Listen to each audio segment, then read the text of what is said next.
नमस्कार विद्यार्थी मित्रांनो, मी तुमचा पुन्हा स्वागत करतो तुमच्या लाडक्या YouTube प्लॅटफॉर्मवर विनीत ट्युटोरियल। तर बाळांनो, आपण मागच्या लेक्चर मध्ये हायड्रॉलिक सिस्टीम म्हणजे काय होते आणि बेटा हायड्रॉलिक सिस्टीमचं लेआउट आपण खूपच चांगलं ना शिकून घेतला होता। आणि बेटा हा जो हायड्रॉलिक सिस्टीमचा लेआउट आहे ना बाळांनो, तुम्ही कधीच विसरू नका आणि ते डोक्यात ठेवा, कारण की जर तुम्ही लेआउट एकदा समजून गेले तर बाळांनो त्याचे जे कंपोनेंट्स आहे तेच तुमचे येणारे युनिट्स आहे। म्हणजे लेआउटचा एक एक कंपोनेंट एक एक येणारा तुमचा युनिट आहे जे पुढे तुम्हाला IHV मध्ये शिकायचं आहे बेटा। तर पटकन तो आपण रिवाइज करून घेऊ आणि याच्या पुढच्या प्रश्नात आपण चालले जाऊ। तर बेटा बघा, ऑलरेडी मी तुम्हाला एक गोष्ट सांगितली होती का स्ट्रॅटेजी मी प्रत्येक लेक्चरच्या सुरुवातीला सांगेल का तुम्ही हा जो चॅप्टर जो युनिट तुम्ही शिकताय याचं इम्पॉर्टंट क्वेश्चन काय आहे। आपण स्टार्टिंग मध्येच ही स्ट्रॅटेजी डिस्कस केली होती बेटा का आपण नंतर इम्पॉर्टंट काही नाही, सुरुवात पासून काय पेपर मध्ये येणार आहे, किती इम्पॉर्टंट आहे हे प्रत्येक लेक्चर मध्ये आपण डिस्कशन करणार आहोत। तर लक्षात ठेवा बेटा, युनिट नंबर 1 आपल्याला 4 टॉपिक शिकायचं आहे। पहिल्या याच्यात आपल्याला लेआउट शिकायचं आहे हायड्रॉलिक सिस्टीमचं, मग त्याचे ऍडव्हांटेजेस, त्याचे डिसएडव्हांटेजेस, मग तसंच न्यूमॅटिक सिस्टीमचं लेआउट, न्यूमॅटिक सिस्टीमचे ऍडव्हांटेजेस आणि न्यूमॅटिक सिस्टीमचे डिसएडव्हांटेजेस। इथून बेटा एक प्रश्न आपल्याला येणार आहे। ओके, मग त्याच्यानंतर बेटा हायड्रॉलिक फ्लुइडचे जे प्रॉपर्टीज असतात म्हणजे विस्कोसिटी, डेन्सिटी, ह्या ज्या प्रॉपर्टीज आहे, फ्लॅश पॉइंट, फायर पॉइंट, याच्यावर एक प्रश्न येऊ शकते। ठीक आहे, इथं काही बेटा 100% गॅरंटीड नाहीये का इथं प्रश्न येईल, पण 110% गॅरंटीड असते। ISO सिम्बॉल वर हा टॉपिक 100% तुम्हाला पेपर मध्ये विचारला जातो का what are the symbols used in hydraulic system. कारण की बेटा मागच्या लेक्चर मध्ये जेव्हा आपण लेआउट बघितला होता तर लेआउट मध्ये तुम्ही कंपोनेंट्स बघितले असतात, त्याचे डायग्राम खूप किचकट असतात। तर बेटा आपण इथं हायड्रॉलिक सिस्टीम मध्ये तेच कंपोनेंट दाखवायचे आहे, म्हणून त्याला एकदम सोप्या पद्धतीनं सिम्बॉल आपण दाखवू। हे आपण आयसो सिम्बॉल्स मध्ये पाहणार आहे। आणि एक प्रश्न ऑइल फिल्टर्स वर नक्की, म्हणजे बेटा हे दोन एकदम कन्फर्म टॉपिक्स आहे पेपर मध्ये। These are confirmed topics. हे येणारच आहे बाळांनो, तर हे आपल्याला करून ठेवायचे एकदम चांगल्याने जेव्हा शिकवेल, पण ही स्ट्रॅटेजी डोक्यात चालू द्या बेटा। आता पटकन आपण जाऊया। आता हायड्रॉलिक सिस्टीम म्हणजे काय होते सर, खूपदा सांगितलंय तुम्ही, परत ते सांगू नका आम्हाला। हो बेटा, काही टेन्शन नाही। हायड्रॉलिक सिस्टीम काय करते तर सर फक्त ऑइल अंडर प्रेशर, आमच्या घरी मोटर लावलेली आहे, मोटर पाण्याचं प्रेशर वाढवते, तसंच आपण इथं ऑइल यूज करतो, त्या ऑइल अंडर प्रेशर ना आपण कोणताही लोड लिफ्ट करतो किंवा एखाद्या ठिकाणी आपण फोर्स अप्लाय करतो, असे जे काही काम ते ह्यूमन्स करतात त्याला म्हणजे ह्यूमनच्या बियॉन्ड टेंडन्सी। म्हणजे फॉर एक्झाम्पल आपल्याला टनल बनवायचं आहे बेटा, टनेल म्हणजे एखाद्या माउंटेन मध्ये छिद्र करून त्याच्यातून रस्ता बनवायचा आहे। आता मला सांगा, टनेल जेव्हा तुम्ही बनवतात का तुम्ही तिथं डिगिंग करू शकता का? नाही सर, आपल्याकडून कुठे एवढा फोर्स लागणार आहे, लावा हायड्रॉलिक सिस्टीम। ठीक आहे, तर हायड्रॉलिक सिस्टीम जेव्हाही आपल्या टेंडन्सीच्या बाहेर चाललं जातं तर बेटा फोर्स लावणं आपल्या कॅपॅसिटीच्या बाहेर गेलं, लावा हायड्रॉलिक सिस्टीम। तर हायड्रॉलिक सिस्टीमचं सिंपल लॉजिक कधीच विसरायचं नाही। हायड्रॉलिक सिस्टीम म्हणजे असं एक पिस्टन सिलेंडर अरेंजमेंट दाखवायचं, इकडून ऑइल अंडर प्रेशर एंटर करेल, जेणेकरून हा पिस्टन वर हा ऑइल अंडर प्रेशर ऍक्ट होईल आणि हा पार्ट इकडं राईट साइड मध्ये मूव्ह होईल। तर हे झालं तुमचं ऍक्च्युएटर, आणि जे ऑइल अंडर प्रेशर काम झाल्यानंतर या एंड मधून बाहेर निघून जाईल। So here it is oil in, here it is oil out, and here the oil under pressure is acting on this system, ज्याच्यामुळे हा जो सिस्टीम आहे एक तर राईट किंवा लेफ्ट मध्ये मूव्ह होतो। तर हे झालं basic idea of your hydraulic system. So what is an hydraulic system? It is a fluid operated system in which oil under pressure act on the actuator, ज्याच्यामुळे आपल्याला त्याची मेकॅनिकल एनर्जी मध्ये conversion होते, म्हणजे हे जे मोमेंट आहे ते मेकॅनिकल वर्क आहे।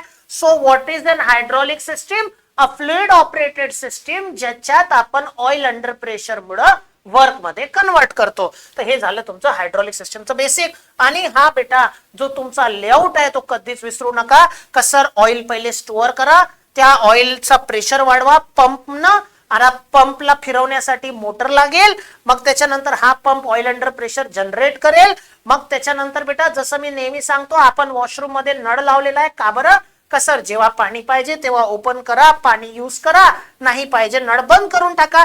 एक्झॅक्टली असाच हा ऑइल अंडर प्रेशर जेव्हा लागेल तेव्हा इथून फ्लो करा. या वॉलला म्हणतात डायरेक्शनल कंट्रोल वॉल. शॉर्टकट असतो त्याचं डीसी वॉल. ठीक आहे, शॉर्टकट काय असेल बाळांनो, शॉर्टकट असेल त्याचं डीसी वॉल. तर हे झालं तुमचं डीसी वॉल. ठीक आहे, डायरेक्शनल कंट्रोल वॉल. सर हे बघा इथं खाली लिहिलं आहे, तर हे डायरेक्शनल कंट्रोल वॉल काय करेल, तर सर ऑइलला प्रॉपर डायरेक्शन मध्ये या ऍक्च्युएटरवर ऍक्ट करेल. आणि ऍक्च्युएटर काय आहे बेटा, ज्याच्यावर आपण लोड ठेवलेला आहे, ज्याला मूव्ह करायचा आहे. जसं बघा हा ऑइल अंडर प्रेशर जसाच हा खालून असा वरती ऍक्ट होईल, तर ऑइल अंडर प्रेशर मुळे हा लोड जो आहे, ज्या वस्तूला आपल्याला मूव्ह करायचा आहे तो काय होईल, अपवर्ड किंवा डाऊनवर्ड मूव्ह होईल. तर what are the basic parts of the hydraulic system. It consist of a storage tank ज्याच्यात ऑइल अंडर प्रेशर असतो, मग पंप जो की प्रेशर वाढवतो, मग त्याच्यानंतर मोटर जो की प्राइम मूव्हर असतो आपल्या पंपला फिरवण्यासाठी, मग त्याच्यानंतर बेटा डीसी वॉल. डीसी वॉल म्हणजे वॉल कशाला लावतात, तर डेफिनेटली आपल्या घरी वरती टांकी आहे तरी आपण खाली वॉल लावतो नळ, कारण की जेव्हा पाहिजे तेव्हा वापरा, जेव्हा पाहिजे तेव्हा नका वापरू. तर हे झालं तुमचं डायरेक्शन कंट्रोल वॉल. आता डायरेक्शन कंट्रोल वॉलचा हाय प्रेशर लिक्विड जेव्हा पिस्टनवर ऍक्ट होईल तर पिस्टन तुमचा वरती खाली मूव्ह होईल, आणि हा पार्टला आपण काय म्हणतो, ऍक्च्युएटर. ओके, तर बेटा हेच तुमचे येणारे चॅप्टर्स आहे. तर बेटा लेआउट कधीच विसरू नका. हे बेटा तुमच्या अंडरस्टँडिंग साठी होती, आणि ही डायग्राम इव्हन याला सोप्या पद्धतीत कसं काढायचं ते काढून सुद्धा दाखवली आहे बेटा मी. तुम्ही तेव्हाच्या तेव्हा प्रॅक्टिस 100% केली असेल, कारण की आपण हा नियम बनवला आहे. ही स्ट्रॅटेजी तेव्हाच्या तेव्हाच करून घ्यायचं, पुढं टाकायचं नाही. चला, हे झालं तुमचं स्टोरेज टँक, हे झालं तुमचं पंप, पंपला लावलेली मोटर, पंप प्रेशर वाढवेल, या डायरेक्शन कंट्रोल वॉल मुळे ऍक्च्युएटर मध्ये जाईल. ऍक्च्युएटर मध्ये जो आपला ऑइल अंडर प्रेशर आहे that is converted into mechanical work. तर हे बेटा कधीच विसरायचं नाही, अजिबात विसरायचं नाही. ठीक आहे, चला आता त्याच्यानंतर बेटा हे एक एक पार्ट आपण एक्सप्लेन करून घेतले होते, हे जाऊ द्या. आता त्याच्यानंतर बेटा याच्या पुढं, तर बेटा याच्या पुढं आता तुम्हाला एक प्युअरली थिअरॉटिकल टॉपिक, म्हणजे यात काही डायग्राम वायग्राम काढायचे नाही बेटा. पण बेटा सर आम्ही थेअरी तर लिहितो सर, पण आम्हाला पैकीच्या पैकी मार्क आमचे मास्तर देत नाही. तर बेटा लिहिण्याची एक पद्धत असते बेटा. ठीक आहे, आता या लेक्चर मध्ये आपण काय करूया, तर जे आपण हायड्रॉलिक सिस्टीम बघितला होता त्या हायड्रॉलिक सिस्टीमचे ऍडव्हान्टेजेस पाहून घेऊ, आणि त्याच हायड्रॉलिक सिस्टीमचे डिसएडव्हान्टेजेस पाहून घेऊ. आणि जर प्युअर थेअरी टॉपिक आला पेपर मध्ये तर त्याला लक्षात कसं ठेवायचं, आणि त्याच्या प्युअर थेअरी टॉपिक मध्ये पैकीच्या पैकी मार्क कसे काढायचे, या दोघही गोष्टीचं उत्तर मी शिकवल्यानंतर देणार आहे. तर एकदम चांगल्या फोकसने बघा बेटा. ठीक आहे, तर what are the advantages of the hydraulic system. आपल्याकडे दोन सिस्टीम आहे. आपण एक ऑइल अंडर प्रेशर वापरतो हायड्रॉलिक सिस्टीम, किंवा बेटा आपण एअर अंडर प्रेशर वापरतो न्यूमॅटिक सिस्टीम. तर हायड्रॉलिक सिस्टीमचे फायदे काय, तर बेटा सगळ्यात पहिला फायदा जो हायड्रॉलिक सिस्टीमचा असतो, तर मला सांगा ऑइलला तुम्ही अंडर प्रेशर, ऑइल अंडर प्रेशरला एका पॉइंट पासून दुसऱ्या पॉइंट पर्यंत कसं कॅरी करता, सर पाईपने. आमच्या घरी खालचं पाणी वरती कसं चढवतात, सर पाईप्सने.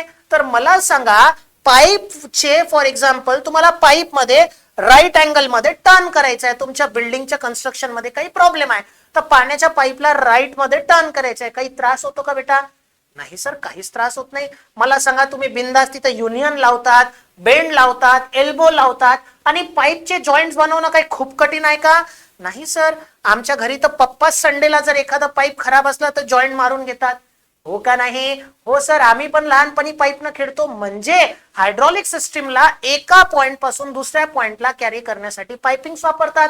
मग पाईप काय खूप काय कंजेस्टेड किंवा खूपच कॉम्प्लिकेटेड पॉइंट आहे का, नाही. तो इट इज व्हेरी इझी. तर ऍडव्हान्टेजेस काय आहे, जर तुमच्या डोक्यात जर लेआउट असेल ना बेटा तर ऍडव्हान्टेजेस काही मोठी गोष्ट नाही. तर बेटा पहिला ऍडव्हान्टेज आहे का जे सिस्टीम असते हायड्रॉलिक सिस्टीम ते ओव्हरऑल एकदम इझी सिस्टीम आहे, कारण की प्रेशर क्रिएट करणं पंपनं ते पण सोपं आहे. आपल्या घरी प्रत्येकाच्या पंप लावलेला आहे. To generate the pressure is easy, to control the pressure is easy, to carry the oil from one point to another point is easy, आणि त्याच्यानंतर वॉलनं जे कंट्रोल होते त्याचं डायरेक्शन ते पण इझी आहे. म्हणजे हायड्रॉलिक सिस्टीमला कंट्रोल करणे, प्रेशर जनरेट करणे, म्हणजे ओव्हरऑल जर पाहिलं तर प्रत्येक कंपोनंट इझी आहे. तर तुमचा पहिला ऍडव्हान्टेज बेटा, overall system is really easy. Okay, म्हणजे ओव्हरऑल जे हायड्रॉलिक सिस्टीम आहे ते पूर्णपणे इझी आहे. हे शिकवण्याच्या अगोदर एक गोष्ट ऐका बेटा, हा एकदम इम्पॉर्टंट टॉपिक आहे. तुमच्या मागच्या IHP-च्या जो MSBT पेपर होता त्यात 2 ते 3 वेळेस हे विचारलाय बेटा.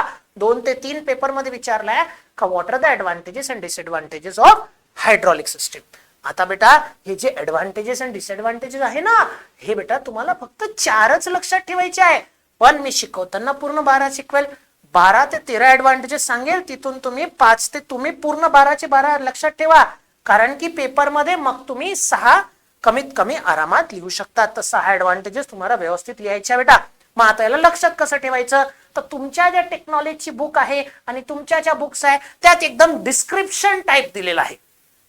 ओके, मी सुरुवातीला सांगितलं होतं का मार्क्स घेणं मी शिकवेल, शेवटी सांगणार होतो, आताच मधामधातच सांगत राहतो. हे बघा, तर बेटा काय आहे, तुम्ही जर असं डिटेल थेरी लिहिले ना, तर मी नाही बेटा, तुम्ही सुद्धा स्वतःचा पेपर चेक केला तर मार्क नाही देणार. मग सर आम्ही मार्क्स कसे स्कोर करायचे, तर नेहमी बेटा सगळ्यात बेस्ट असते त्या पूर्ण पॉइंटला एका सिंगल 2 to 3 वर्ड्स मध्ये कन्वर्ट करायचं आणि त्या हेडिंगला मग एक्सप्लेन करा. तर यांना डबल ऍडव्हान्टेज भेटते बेटा. हे जो पेपर चेक करणार प्रोफेसर आहे त्यालाही समजून जाते का याला सगळं माहिती आहे. आणि दुसरा बेटा, तुम्हाला लक्षात ठेवणं पण सोपं आहे. कारण की तुम्ही फक्त असं लक्षात ठेवा की ओव्हरऑल जे सिस्टीम आहे ते इझी आहे. आता ओव्हरऑल सिस्टीम म्हणजे काय, प्रेशर जनरेट पंप राहते, मग प्रेशर जनरेट करणं इझी आहे. मग पायपिक्सनं एका पॉइंट पासून दुसऱ्या पॉइंट पर्यंत ऑइलला कॅरी करणं पण सोपं आहे. मग तिसरं, डायरेक्शन कंट्रोल वॉलनं जे डायरेक्शन कंट्रोल करणं ते पण सोपं आहे. आणि ऍक्च्युएटर मध्ये फोर्स लावणं हे पण सोपं आहे. It is easy to produce, म्हणजे हे झालं तुमचं प्रोड्यूस म्हणजे पंपचं काम इझी आहे. मग ट्रान्समिट हे झालं पाईपचं काम, हे पण इझी आहे. स्टोरेज म्हणजे स्टोअर करणं म्हणजे स्टोरेज टँकचं पण काम इझी आहे. मग त्याच्यानंतर रेग्युलेट अँड कंट्रोल म्हणजे कंट्रोल वॉलचं काम इझी आहे. आणि maintain and transform the hydraulic oil म्हणजे हे तुमचं ऍक्च्युएटरचं काम पण सोपं आहे. तर overall system is easy, overall easy system. मग त्याच्यात तुम्ही एक्सप्लेनेशन नाही जरी वाचलं तर तुम्ही एवढे एक्सपर्ट तर झाले बेटा थर्ड इयरला येऊन का तुम्ही पेपर मध्ये याला एक्सप्लेन करू शकतात. म्हणजे डिटेल पॉइंट वाचायचंच नाही. याच्या पुढे कोणताही सब्जेक्ट असेल तर ही स्ट्रॅटेजी लक्षात ठेवा. सर कोणताही ऍडव्हान्टेज आपण 2 ते 3 वर्ड मध्ये कन्वर्ट करू, त्याला हेडिंग अंडरलाईन करू आणि खाली त्याला एक्सप्लेन करू. तर ही स्ट्रॅटेजी विसरू नका बेटा. म्हणजे any subject advantages should be return in this matter only. Advantages लिहा, मस्त मस्त हेडिंग लिहा पेपर मध्ये, मग त्याला अंडरलाईन करा आणि त्याचे बेटा एक एक पॉइंट असे शॉर्टकट न बनवून घ्या आता अभ्यास करायला. आणि त्याच्यानंतर हेच ऍडव्हान्टेजेस बेटा तुम्ही एकदम डिटेल मध्ये पेपर मध्ये एक्सप्लेन करा. आणि या टेक्निकला म्हणतात शॉर्ट नोट्स टेक्निक. आता हे शॉर्ट नोट्स टेक्निक हे बघा, मी पूर्ण सेमिस्टर भर शिकवत आहे. सुरुवातीला हे जे माझ्याकडे जे एकदम मंत्र आहे ना बेटा, एकदम चांगले मार्क घ्यायचे, मी माझ्या एक्सपिरियन्सनं सांगतो आहे बेटा. आणि मी पण बेटा हे जे गेट मध्ये एवढं चांगलं रँक आला होता ना, माझा all India GATE rank under 100 होता बेटा याच वर्षी, मागच्या 2025 मध्ये. तर बेटा 2025 मध्ये एवढा कमी रँक आणण्याचं फक्त एकमेव लॉजिक आहे. इतका चांगला रँक येण्याचं एकच टेक्निक आहे. पूर्ण इंडियामध्ये जेही सक्सेसफुल होतात तुमचे भाऊ बहीण जर UPSC MPSC करत असेल त्यांना विचारा. That technique is called short notes technique. तर शॉर्ट नोट्स टेक्निक म्हणजे एवढं डिटेल अभ्यास करणं शक्य नाही आहे. कारण की बेटा गेट मध्ये ऑलमोस्ट 15 ते 16 सब्जेक्ट असतात. गेटचं पण, कॉम्पिटेटिव्ह एक्झामचं पण, सगळ्या एक्झामचं एकच वेळ आहे बेटा अभ्यास करायचा. शॉर्ट नोट्स बनवा बस. शॉर्ट नोट्स म्हणजे ऍडव्हान्टेजेस एवढे थेरी तर लक्षात ठेवणं शक्य नाही. मग त्याला पॉइंट वाईज लक्षात ठेवा. एक सिंगल पॉइंट 2 ते 3 वर्डचं आणि त्याला तुम्ही एक्सप्लेन तिथं करा. तर ओव्हरऑल सिस्टम इज इझी. तर हे झालं तुमचं पहिलं ऍडव्हान्टेज. आता पेपर मध्ये याला एकदम व्यवस्थितपणे तुम्ही एक्सप्लेन करा. ओके, का overall easy system, overall easy system झालं. आता हे तुम्ही शॉर्ट नोट्स बनवून ठेवलं, जास्त डिटेल नोट्स नाही बनवले. आता फक्त जेव्हा तुम्ही अभ्यास करताय तर आता हे पॉइंट्स काढा आणि जेव्हा तुम्ही नंतर एक दिवस अगोदर पेपरच्या फक्त हा पॉइंट वाचून घ्या, तुम्ही पेपर मध्ये इझिली एक्सप्लेन करू शकता. टेक्निक कळली बेटा. तर ही शॉर्ट नोट्स टेक्निक रेफर करा. मी खरंच सांगतो माझ्या सक्सेसफुल होण्याचं एकमेव रिझन आहे ते आहे आपले शॉर्ट नोट्स टेक्निक.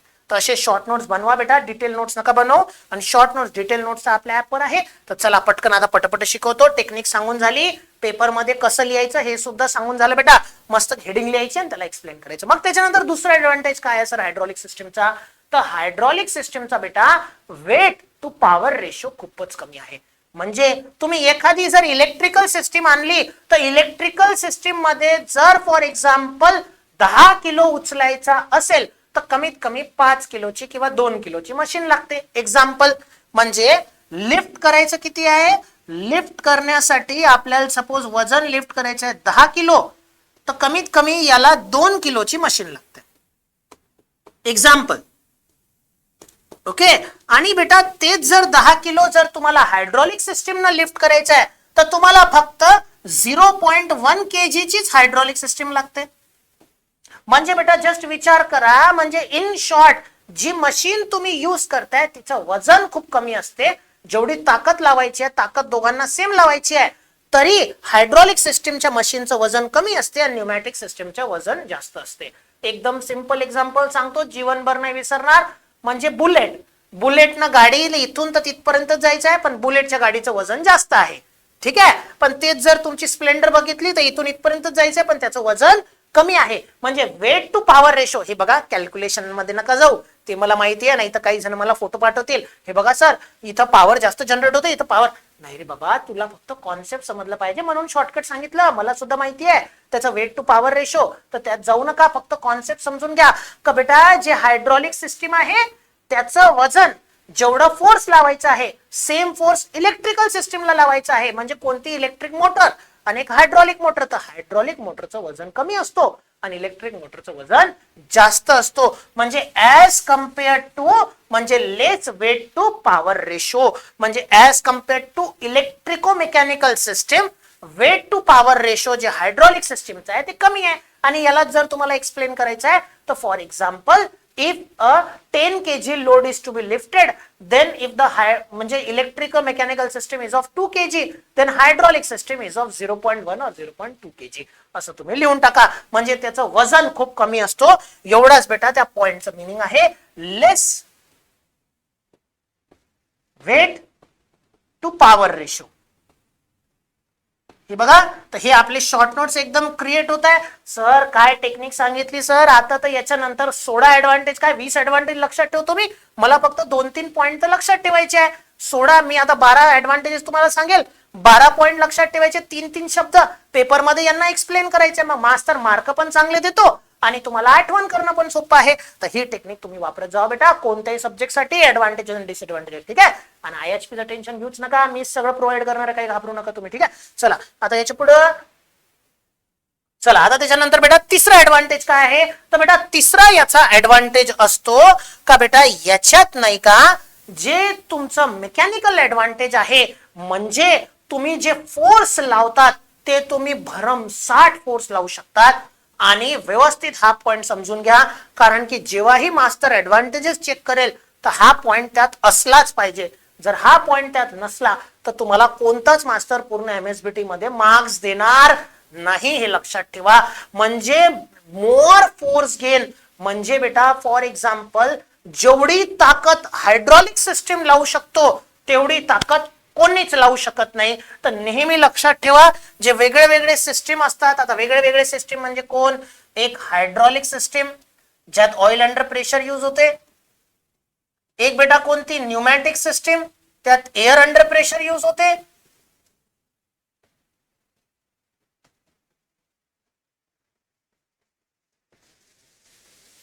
मग बेटा त्याच्यानंतर इलेक्ट्रिकल सिस्टीम किंवा इलेक्ट्रोमेकॅनिकल सिस्टीम त्यात इलेक्ट्रिकल करंट यूज होते फॉर लिफ्टिंग द वर्क. अशा अजून खूप प्रकारचे सिस्टीम असतात बेटा. तर मी सांगतो जेवढा वजन हायड्रॉलिक सिस्टीम लिफ्ट करू शकते तेवढा वजन कोणीच लिफ्ट करू शकत नाही. कोणी कधी पाहिलं का एखादं जे आपलं तुमचं जेसीबी आहे ते न्यूमॅटिक सिस्टीम एअरच्या भरोश्यावर चालतंय? शक्यच नाही बेटा. हे जे न्यूमॅटिक सिस्टीम असतात ते जास्तीत जास्त दार उघडू शकतात. तुमचे जे स्क्रू ड्रायव्हर्स असतात ते automatic screw driver pneumatic screw driver तिथं येऊ शकतात. न्यूमॅटिक ड्रिल होऊ शकते म्हणजे ड्रिलिंग करू शकतात.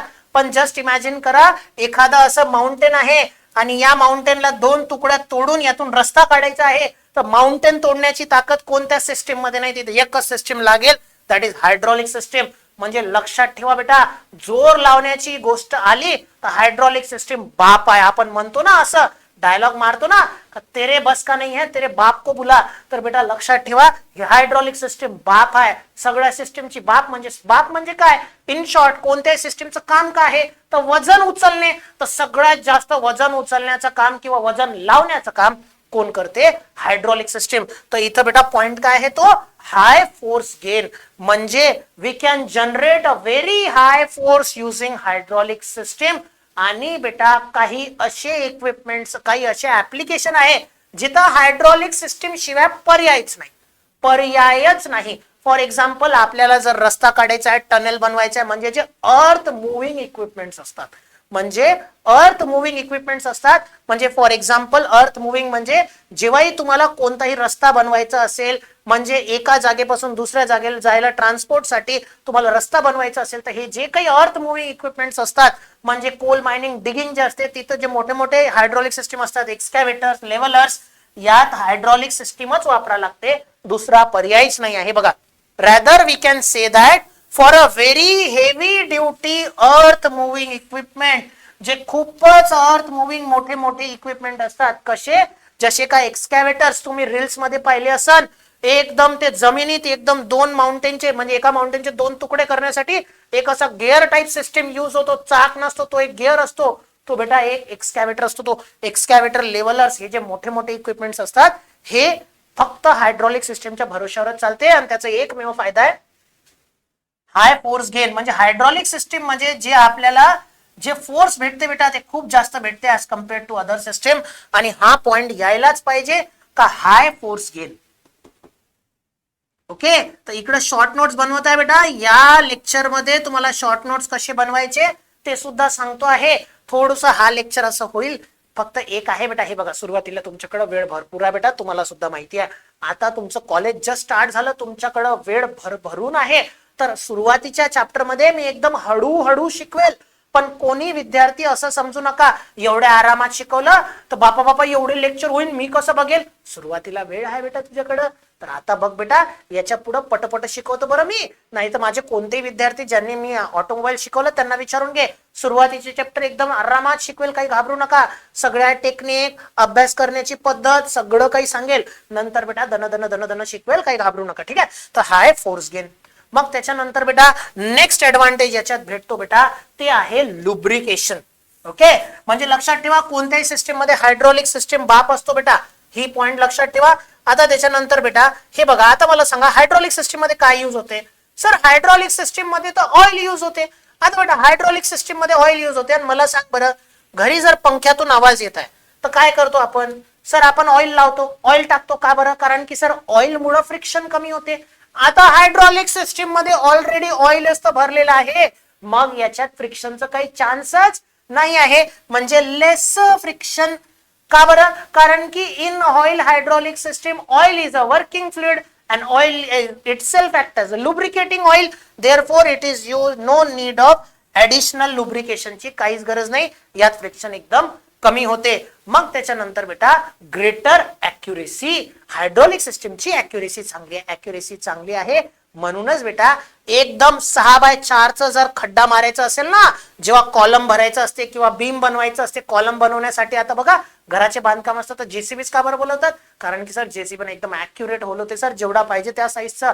कारण की बेटा तिथं स्टेप मोशन नसते. स्टेप म्हणजे असं झटक्यात जर मोशन होत असेल तर या मोशनला जसं तुमची घड्याळ मूव्ह होते झटक्यात, त्याचं जे सेकंडचा काटा असतो असं टकटक मूव्ह होतो, ते असं स्टेप मोशन नसते बेटा, इथे एकदम युनिफॉर्म मोशन असते. म्हणून याची ॲक्युरेसी एकदम चांगली आहे. Hydraulic system offer the greater accuracy as compared to pneumatic system because of stepless motion, म्हणजे याच्यात स्टेप मोशन होत नाही. मग त्याच्यानंतर बेटा हा पॉइंट ऑलरेडी आपण एक्सप्लेन केलाय, हा रिपीट झालेला आहे का. सुरुवातीलाच मी म्हटलं होतं इट इज इझी सिस्टीम आहे. इझी सिस्टीम का बरं, कारण की तू कंट्रोल करणं, ऑइलला डिस्ट्रीब्यूट करणं, कॅरी करणं हे सगळं सोपं आहे. तर हा पॉइंट तर रिपीटिंग आहे. तर हे एक मेन पॉइंट आहे, याला सुद्धा विसरू नका. हे दोन पॉइंट कोणताही मास्टर जेव्हा हे चेक करेल ऍडव्हान्टेजेस, तर दोन पॉइंट त्याला लागेलच बेटा. एक हाय फोर्स गेन, हा एक इम्पॉर्टंट पॉइंट आहे. आणि दुसरा बेटा इथं फ्रिक्शन कमी असतो, कमी काय नसतोच. का बरं? कारण की सर फ्रिक्शन कमी करण्यासाठी ऑइल वापरतात आणि हा तर ऑइल सिस्टीम आहे सर, तर यात तर फ्रिक्शन एकदम कमी असेल, तर इथं फ्रिक्शन एकदम कमी असतो. हा पॉइंट लक्षात ठेवा. आता त्याच्यानंतर आपण अजून कोणतं पाहिलं बेटा? इथची जी अॅक्युरेसी असते ते एकदम जास्त असते. ठीक आहे, एवढ्या पॉइंटची गरजच नाही आहे बेटा, पण मी तरी तुम्हाला सांगतोय कारण की मला या लेक्चर मध्ये सगळ्यात जास्त ऍडव्हान्टेजेस पेक्षा जास्त तुम्हाला सर हे पॉइंट आठवण कसे करायचे हे सांगणं जास्त गरजेचं होतं. तर बाळा फक्त एवढे पॉइंट तू असं एकदम व्यवस्थित बनवून देतोय बेटा, तर तू अशा लिहून घे आणि याच्या पुढे ही स्ट्रॅटेजी लक्षात ठेव. फक्त पॉइंट लक्षात ठेवायचे आणि त्याला पेपरमध्ये डिटेलमध्ये एक्सप्लेन करायचं. ठीक आहे, आता त्याच्यानंतर ग्रेटर अॅक्युरेसीच्या नंतर आता काही जण असे असतील पण सर ही स्ट्रॅटेजी आम्हाला पहिल्यापासून माहिती होती, तर चांगला आहे बेटा, पण माझं तर बेटा मी मास्टर आहे, तर माझं तर त्या विद्यार्थ्यांकडे जास्त लक्ष असते जे थोडेसे म्हणजे यांना हे काही गोष्टी माहित नसतात त्यांच्यासाठी बेटा. ठीक आहे, चला आता त्याच्यानंतर नेक्स्ट नॉइसलेस ऑपरेशन. जेसीबीचं काम जेव्हा होते कुठं आवाज येते बाबा? नाही येत, कारण की तसं पण बेटा. आणि ऑइल इथं आवाज न येण्याचं मेन कारण काय? तर बेटा इथं आपण वापरतो पंप. पंप एक रोटेटिंग पार्ट आहे बेटा, आणि जेव्हाही बेटा जेव्हा रेसिप्रोकेटिंग पार्ट असते म्हणजे आपलं इंजिन मध्ये असं कधी होते का सर आवाज येणारच नाही? सर येते हो, गाडी चालू केलं का पटकन आवाज येते, म्हणजे इंजिन मध्ये आवाज येते. का बरं? कारण की त्यात रेसिप्रोकेटिंग पार्ट्स असतात. तुमचं जे हे हायड्रॉलिक सिस्टीम आहे त्यात पंप असते, ते एक रोटेटिंग पार्ट आहे. म्हणून बेटा इथं जे नॉइज आणि व्हायब्रेशन आहे ते खूपच कमी असतात. लेस नॉइज अँड व्हायब्रेशन. मग आता मला सांगा, हे तर पॉइंट कनेक्टेड आहे, सुरुवातीला सांगितलं होतं इज ऑफ ऑपरेशन, म्हणजे इथं ट्रान्समिशनची इफिशियन्सी खूपच चांगली आहे. ठीक आहे, higher efficiency of transmission, noiseless operation. Okay, हे बघा आता हे दोन मेन पॉइंट लक्षात ठेवा. याच्यावरूनच बघा किती पॉइंट तयार होत आहे. हा एक पॉइंट लक्षात ठेवा. हे बघा ओव्हरऑल इझी सिस्टीम आहे, तर ऑटोमॅटिकली याचे खालचे पॉइंट याला कनेक्टेड बघा तयार होत आहे. कनेक्टेड पॉइंट कोणते तयार होत आहे? तर हे बघा इथं बघा आपण याच्यानंतर म्हटलं ओव्हरऑल इझी सिस्टीम, तर हायर इफिशियन्सी. तर सर इझी सिस्टीम आहे तर इफिशियन्सी एकदम जास्त असेल. ठीक आहे, हायर इफिशियन्सी ऑफ ट्रान्समिशन. मग त्याच्यानंतर आता मला सांगा बेटा, इथं फ्रिक्शन एकदम कमी असते, तर कोणत्याही वस्तूला मेंटेनन्स म्हणजे काय होते? तुमच्या गाडीचं मेंटेनन्स म्हणजे काय सर? तर गाडीचं ऑइल बदला, त्याला ग्रीजिंग करा, त्याचं फ्रिक्शन जिथं जिथं होत आहे तिथं ऑइलिंग करा. आता मला सांगा, इथं फ्रिक्शन होत आहे तरी ऑइल ऑलरेडी आहे ना, म्हणजे याचा मेंटेनन्स एकदम कमी असतो. म्हणजे यालाच कनेक्टेड तुमचा दुसरा पॉइंट झाला, दॅट इज लेस मेंटेनन्स. आणि मी 100% कन्फर्म आहे बेटा याच्यानंतर तोच पॉइंट असेल, लेस मेंटेनन्स. हे बघा एकदम इझी मेंटेनन्स किंवा लेस मेंटेनन्स, हायर इफिशियन्सी. आणि सगळ्यात इम्पॉर्टंट इथं सर ऑपरेशन नॉइसलेस असतो. त्याचं कारण तुम्ही सांगितलं ऑलरेडी, कारण की सर इथं रोटेटिंग पार्ट असतात, नॉइसलेस ऑपरेशन. ठीक आहे, because of the rotating parts. आणि ऑइल खूप सारा नॉइस ऍब्सॉर्ब करून घेतो बेटा, तर इथं नॉइस पण कमी येते आणि इथं व्हायब्रेशन पण होत नाही. आता त्याच्यानंतर बेटा हे बघा हायड्रॉलिक सिस्टीमचा अजून ऍडव्हान्टेज काय आहे? तर हायड्रॉलिक सिस्टीम मध्ये जर तुम्हाला रोटेटिंग मोशन पाहिजे असेल रोटेटिंग बटन, रेसिप्रोकेटिंग पाहिजे असेल रेसिप्रोकेटिंग बटन, जे मोशन पाहिजे ते मोशन तुम्हाला इथं भेटते. तर बघा hydraulic system can produce linear motion, rotating motion, कोणताही पाहिजे ते पण भेटते. आणि बेटा इथं एक ऍडव्हान्टेज काय असतो? थोडस हा सेफर साइडला असतो, कारण की इथं जर ऑइल अंडर प्रेशर खूप जास्त जरी झालं तर इथं बेटा प्रेशर तुम्ही रिलीफ करू शकतात. हे डिसएडव्हान्टेज तुमच्या न्यूमॅटिक सिस्टीम मध्ये खूप मोठा आहे, का तिथं सेफ्टीचा प्रॉब्लेम असते, इथं थोडस मेकॅनिकली हा सेफ असतो. ठीक आहे, हे बघा बेटर ओव्हरलोड सेफ्टी सिस्टीम, का प्रेशर रिलीफ वॉल्व वापरून जे काही एक्सेसिव्ह प्रेशर आहे ते रिलीज करून आपण ती सिस्टीम थोडीशी सेफ आहे. तर हे बघा it can produce any motion. इथं आता फक्त दोनच ऍडव्हान्टेजेस आपल्याला जॉईन करायचे आहे. एक ऍडव्हान्टेज हा दॅट इज का सगळ्यात पहिले आपलं overall it is safety system. Overall safety that is because of का बरं? कारण की सर हाय प्रेशर असला तर प्रेशर रिलीफ ना आपण काढू शकतो. आणि बेटा 10वा point, it can produce rotational linear, जे पाहिजे सर ते भेटते. जेसीबी ना आपण त्या जेसीबीच्या पार्ट ना आपण एखादा गड्डा पण करू शकतो, व्हर्टिकल मोशन करू शकतो, रोटेट करू शकतो. तो rotational linear any motion it can produce. Okay, कोणताही मोशन हा प्रोड्यूस करू शकतो. तर हे बेटा हे बघा, तसे तर 12 आहे, त्याच्यातले 2 पॉईंट मी कट केले ना बेटा, कारण की रिपीट झाले होते त्याच्याच कनेक्टेड. तर हे बघा तुम्हाला फक्त 10 पॉईंट लक्षात ठेवायचे आहे. आणि विचार केला तर 10 पॉईंट नाहीच आहे बेटा, फक्त तुम्हाला 3 ते 4 पॉईंट लक्षात ठेवायचे आहेत, त्याच्यावरून बनवा. फॉर एक्झाम्पल जर फ्रिक्शन कमी आहे, आता जर फ्रिक्शन कमी आहे तर मेंटेनन्स कमी आहे, आणि मेंटेनन्स कमी आहे तर नॉईस नाहीये ना, झालं ते 3 पॉईंट कनेक्टेड. लेस फ्रिक्शन, हाय इफिशियंट, लेस मेंटेनन्स आणि नॉईसलेस ऑपरेशन. मग सर इथं ताकद खूप जास्त लावते म्हणजे हाय फोर्स गेन. कशामुळे? कारण की कशामुळे? कारण की ऑइल अंडर प्रेशर खूप जास्त असतो, आणि त्या ऑइल अंडर प्रेशर मुळे आपण कितीही वजन लिफ्ट करू शकतो. नेहमी लक्षात ठेवा, कोणत्याही सिस्टमचा बाप कोण आहे?